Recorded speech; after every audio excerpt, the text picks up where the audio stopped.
کے مالک تو کیا، وہ تو اپنے نفع نقصان کے بھی مالک نہیں۔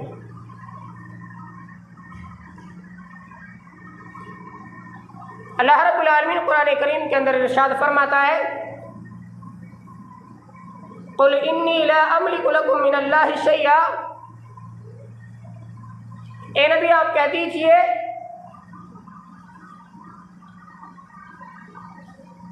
میں اپنے نفع نقصان کا بھی مالک نہیں ہوں سوائے اس کے جو اللہ رب العالمین چاہتا ہے، سوائے اس کے جو اللہ رب العالمین چاہتا ہے۔ اور فرمایا وَلَوْ كُنْتُ أَعْلَمُ الْغَيْبَ لَاسْتَكْثَرْتُ مِنَ الْخَيْرِ وَمَا مَسَّنِيَ السُّوءُ، اور اگر میرے پاس میں غیب کا علم ہوتا تو میں بہت ساری بھلائیاں اکٹھی کر لیتا۔ وَمَا مَسَّنِيَ السُّوءُ، مجھے کوئی نقصان نہیں پہنچتا۔ ان انا الا نذیر وبشیر لقوم یؤمنون، میں تو ڈرانے والا اور خوشخبری دینے والا ہوں ان لوگوں کو جو ایمان لائے۔ اس آیت کریمہ پر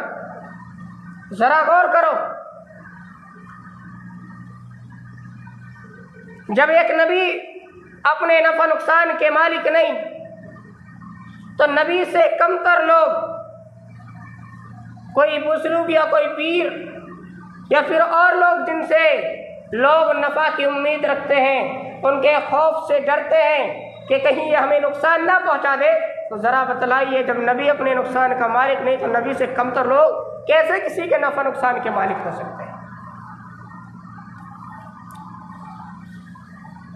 جو لوگ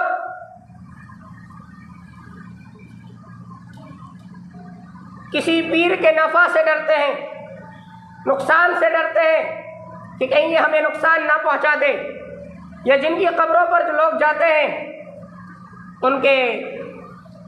نقصان سے خوف کھاتے ہیں،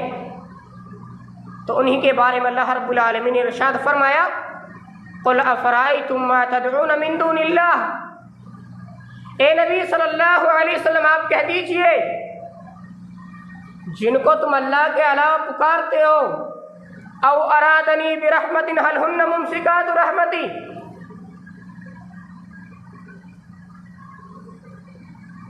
اگر اللہ رب العالمین مجھے نقصان پہنچانا چاہے تو کیا یہ اللہ رب العالمین کی طرف سے آئے ہوئے نقصان کو روک سکتے ہیں؟ کیا اللہ رب العالمین کی طرف سے آئے ہوئے نقصان سے مجھے بچا سکتے ہیں؟ او ارادنی برحمت هل ہن ممسکات رحمتی، یا پھر اللہ رب العالمین اگر مجھے اپنی رحمت سے نوازنا چاہے تو یہ کیا اللہ کی طرف سے آئے ہوئے رحمت کو روک سکتے ہیں؟ قل حسبی اللہ، اے نبی آپ کہہ دیجئے میرے لیے اللہ کافی ہے، علیہ یتوکل المتوکلون، بھروسہ کرنے والے صرف اللہ پر بھروسہ۔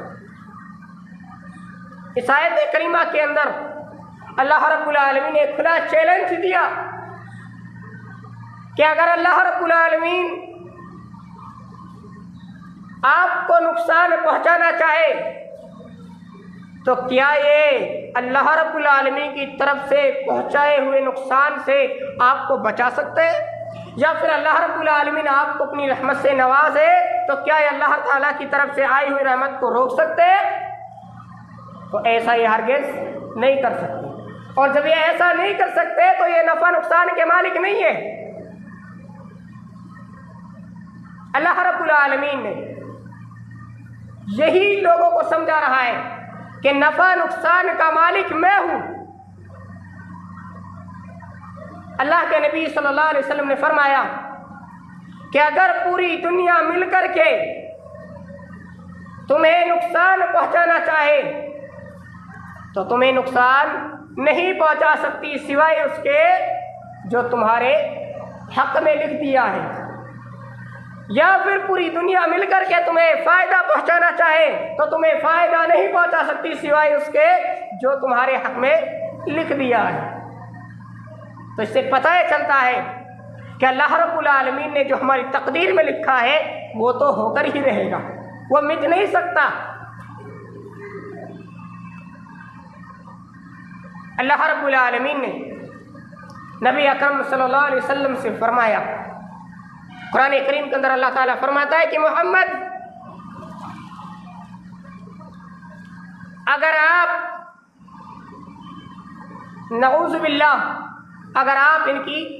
عبادت کرتے ہیں، آپ ان کو نفع نقصان کا مالک سمجھتے ہیں، تو یاد رکھیے آپ خسارہ اٹھانے والوں میں سے ہو جائیں گے۔ وَلَا تَدْعُ مِن دُونِ اللَّهِ مَا لَا يَنفَعُكَ وَلَا يَضُرُّكَ فَإِن فَعَلْتَ فَإِنَّكَ إِذًا مِنَ الظَّالِمِينَ۔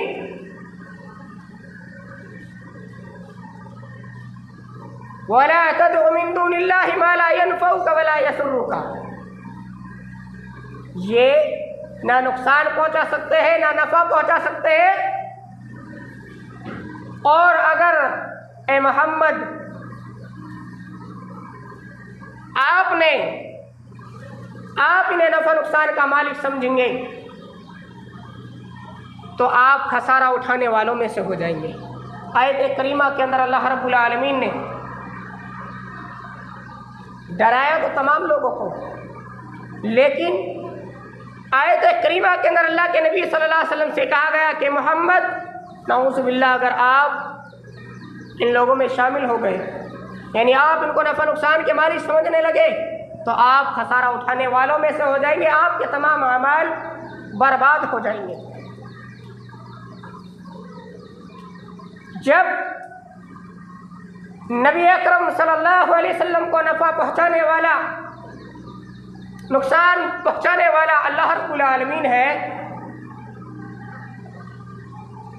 تو نبی کے علاوہ جتنے لوگ ہیں ان کو نفع دینے والا اور ان کو نقصان سے بچانے والا بھی اللہ رب العالمین ہے۔ نفع پہنچانے والا نبی کو اللہ تعالیٰ ہے، نقصان سے بچانے والا اللہ تعالیٰ ہے، تو نبی سے کمتر لوگ ہیں جو قیامت تک آنے والے جتنے لوگ ہیں ان کو نقصان سے بچانے والا کون ہے؟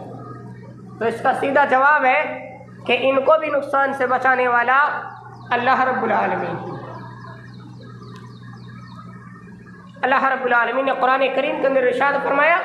قُل لَن يُصِيبَنَا إِلَّا مَا كَتَبَ اللَّهُ لَنَا، آپ کہہ دیجئے کہ ہرگز نہیں، ہمیں ہرگز کوئی مصیبت نہیں پہنچ سکتی،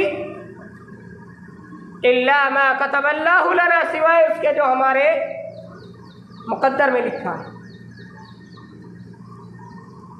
ہمارے مقدر میں جو لکھا ہے وہ تو پہنچ کر ہی رہے گا، چاہے وہ برا ہو چاہے وہ اچھا ہو۔ اگر ہمارے تقدیر میں، اگر ہمارے حق میں اچھا لکھا ہے تو وہ اچھا ہی ہوگا، یا پھر ہماری تقدیر میں برا لکھا ہے تو وہ برا ہو کر ہی رہے گا۔ ہم اس چیز کا تانا نہیں دے سکتے کہ مجھے برا کیوں ہوا ہے۔ کوئی تکلیف پہنچنے سے پہلے آپ اس چیز کی طرف نگاہ دوڑائیے کہ اللہ رب العالمین نے میرے مقدر میں لکھا تھا، اس لیے مصیبت مجھے پہنچی ہے۔ اگر آپ کو کوئی نفع ہو رہا ہے تو آپ اس نفع سے پہلے اپنے ذہن میں، اپنے دماغ میں اس بات کو دوڑائیے کہ اللہ رب العالمین نے میرے حق میں یہ لکھا تھا، اس لیے یہ ہوا ہے، اور لہذا